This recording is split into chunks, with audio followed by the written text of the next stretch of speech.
Dan saat ini kita beralih mengenai kasus yang sedang hangat-hangatnya diperbincangkan baru saja kemarin di pergantian tahun baru Tribuners, di mana pihak kepolisian berhasil menggagalkan peredaran narkoba 100 kg dalam malam pergantian tahun baru.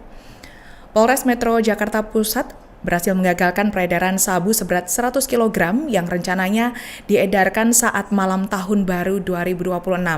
Barang bukti ini ditemukan dalam 2 mobil yang ditowing dari Medan menuju Jakarta dengan kemasan yang unik, yakni bergambar durian, dilakukan untuk mengelabui petugas. Polisi menangkap dalam kasus ini ada 2 tersangka berinisial MJ 29 tahun dan IS 41 tahun, serta menyita beberapa barang bukti, yakni sabu-sabu masing-masing seberat 53,185 kg dan 50 kg dari 2 lokasi yang berbeda. Polres Metro Jakarta Pusat ini menggagalkan peredaran narkotika ini, di mana narkotika jenis sabu ini hendak diedarkan pada saat perayaan malam tahun baru, dan sabu seberat 100 kg ini berhasil diamankan dari Medan menuju Jakarta. Jika dirupiahkan, Tribuners, sabu ini dikabarkan bisa mencapai nilainya ini puluhan hingga ratusan miliar rupiah. Paket sabu ini dibungkus dalam kemasan yang cukup unik, yakni plastik, berbeda dengan kemasan-kemasan biasanya yang kita ketahui dengan lakban ataupun plastik hitam ataupun klip putih begitu. Ini bergambar dengan gambar durian untuk mengelabuhi petugas.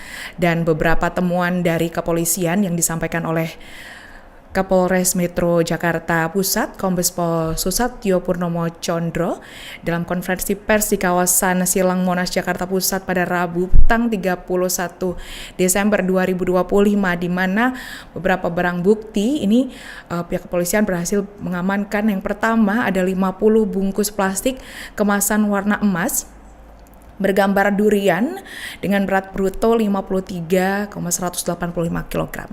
Kompol Susatyo ini mengungkap bahwa paket sabu ini disembunyikan sedemikian rupa di dashboard pada sisi samping dan belakang mobil yang ditowing dari Medan menuju Jakarta.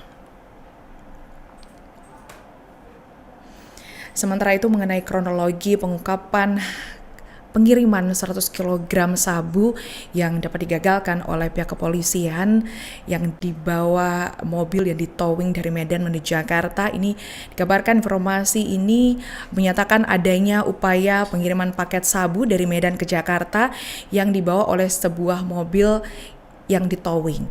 Dari informasi ini, polisi membuntuti sesuai ciri-ciri informasi yang didapat oleh pihak kepolisian ketika mendapati target menyeberang dari Lampung ke Banten.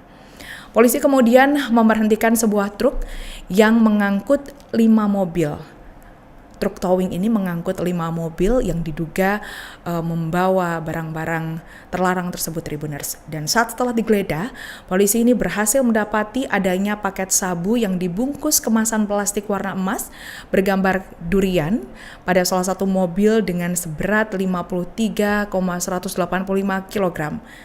Selain mengamankan barang bukti puluhan kilogram sabu, polisi juga berhasil mengamankan tersangka berinisial MJ 29 tahun berikut 2 unit handphone dan 1 mobil. Setelah itu dilakukan interogasi oleh pihak kepolisian oleh kedua tersangka yang berhasil diamankan. Ini ternyata ada mobil ditowing, ada 2 begitu, Tribuners. Dan mobil yang ditowing, kedua mobil ini juga membawa narkotika jenis sabu.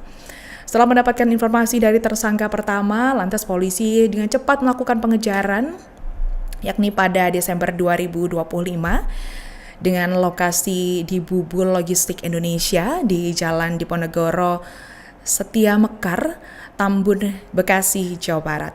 Tersangka kedua berinisial IS 41 tahun ini ditangkap. Berikut barang bukti 49 bungkus sabu berbalut plastik berwarna hitam bergambar durian seberat 50 kg.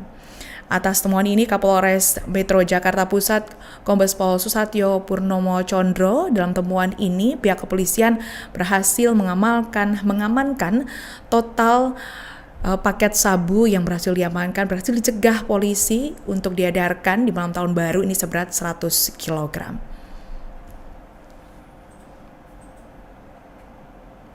Dan selain berhasil mengamankan ratusan kilogram paket sabu, 2 tersangka sekaligus beberapa barang bukti, polisi ini juga berhasil mengidentifikasi atau mencium adanya siapa dalang penyeludupan paket sabu di Jakarta yang ternyata ini masih masuk daftar pencarian orang. Dari interogasi para tersangka, keduanya yang ternyata ini diperintahkan oleh sesosok orang, begitu ya, satu orang tunggal berinisial SRL yang saat ini dikabarkan masih dalam daftar pencarian orang atau DPO. Para tersangka yang sudah berhasil diamankan oleh pihak kepolisian, ini ada 2 tersangka dikabarkan dijerat pasal 114 ayat 2 subsidiar pasal 112 ayat 2 Undang-Undang mengenai narkotika. Perkara ini para tersangka terancam dengan ancaman hukuman selama 20 tahun dan denda 10 miliar rupiah. Dalam temuan barang-barang terlarang ini ditemukan dalam paket sabu yang disamarkan plastik bergambar durian berwarna emas dan juga hitam. Modusnya Tribuners dalam kasus ini, penyembunyian sabu ini disebut unik, di mana paket sabu ini dibungkus dengan paket yang unik, bergambar durian dan plastik yang unik begitu. Hal ini dilakukan oleh para tersangka untuk mengelabuhi polisi agar tidak curiga. Dan dengan menggunakan mobil towing ini dikabarkan menjadi cara penyeludupan para tersangka. Dan polisi membongkar jaringan serta berhasil menangkap kedua tersangka meski para tersangka ini melakukan begitu unik modusnya dan juga dengan cara yang terselubung dengan menggunakan mobil yang ditowing dari Medan menuju Jakarta. Mobil yang membawa sabu yang ditowing ini menggunakan truk logistik dilakukan agar tampak seperti angkutan biasa, tidak dicurigai. Dan modus yang dipilih para tersangka ini dikabarkan untuk mengelabui para aparat sekaligus dapat memanfaatkan di mana adanya momentum malam tahun baru ini digunakan para tersangka untuk melancarkan aksinya sebagai momen yang rawan konsumsi. Dan dalam pengungkapan sabu dengan berat yang cukup fantastik dengan modus plastik bergambar durian dan juga menggunakan mobil towing ini menegaskan adanya pola penyeludupan narkoba yang semakin berkembang dan juga semakin kreatif. Atas hal ini, Badan Narkotika Nasional atau BNN mencatat mengenai tren penyalahgunaan narkoba terus meningkat dengan jaringan memanfaatkan momentum malam tahun baru menjadi hal yang baru sebagai momen rawan konsumsi. Download Tribun X sekarang. Menghadirkan lokal menjadi Indonesia.